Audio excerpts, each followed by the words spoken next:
Last chapter. Final. Let's finish this book, guys. Chapter 21 of My Teacher Glows in the Dark by Bruce Coville. Look at me. It's called Home to Home. Once these aliens made up their minds, they weren't ones to dilly-dally. Within minutes, Broxholm and I were riding a blue beam from the ship to the Earth. One reason we could do that was the last space shift had brought us back into Earth's orbit. The transporter beam only had a range of a few 100,000 miles. I think that the funniest thing I ever saw in my life was the look on Duncan's face when Broxholm and I shimmered into place in Creeblem's attic. That was the funniest thing. The most beautiful thing, I can't believe I'm saying this, was Susan Simmons' face. Of course, part of what made it so lovely to me was how glad she was to see me. "Peter!" she cried, running over and throwing her arms around me. I was a little embarrassed. "Hi, Susan," I said. "It's nice to see you." "Gah! Nice to see you? How stupid!" That was a thousandth of what I wanted to say to her.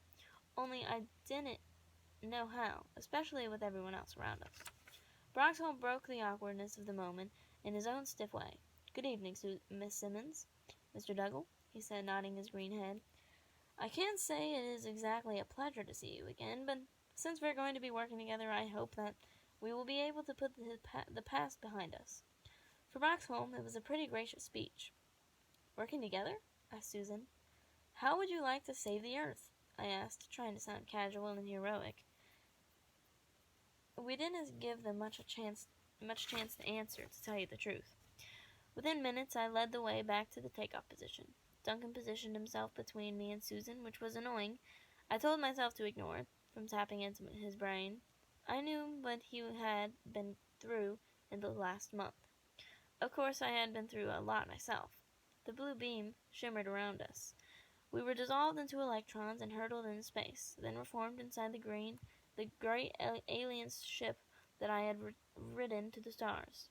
Somewhere below us was the planet we had to save. Somewhere below us was my father.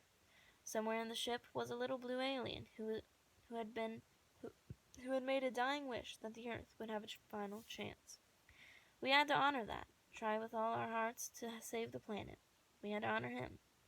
I hoped that somehow he would live, so that Susan and Duncan could see him. Seconds later, Creeblem and Broxholm arrived. "You're lucky," I told Susan and Duncan. "Traveling by transport beam saves you a trip through the disinfecting process." "Disinfecting?" asked Duncan, wrinkling his nose. "I'll tell you all about it later." "You can tell them now if you want," said Broxholm. Creeblem and I must go in for a meeting with the council.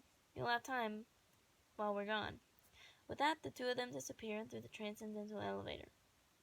"All right, Peter, give," said Susan. "Beg pardon?" I asked innocently. "But you know all that part." I told her and Duncan the same story I've just told you. About the time we were done, Broxholm and Creeblem returned. "The council will see you now," said Creeblem, her nose waving in front of her. Nervous, excited, terrified, we followed them through the transcendental elevator to the room where the images of 8 aliens were waiting to give us our instructions. There was something different about the chamber this time. Floating in the center of it was a huge holographic image of the Earth.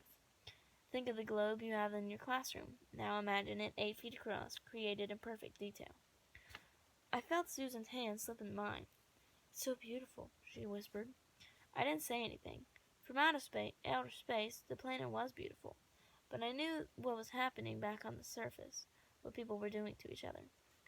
What would happen to us when we went back down there?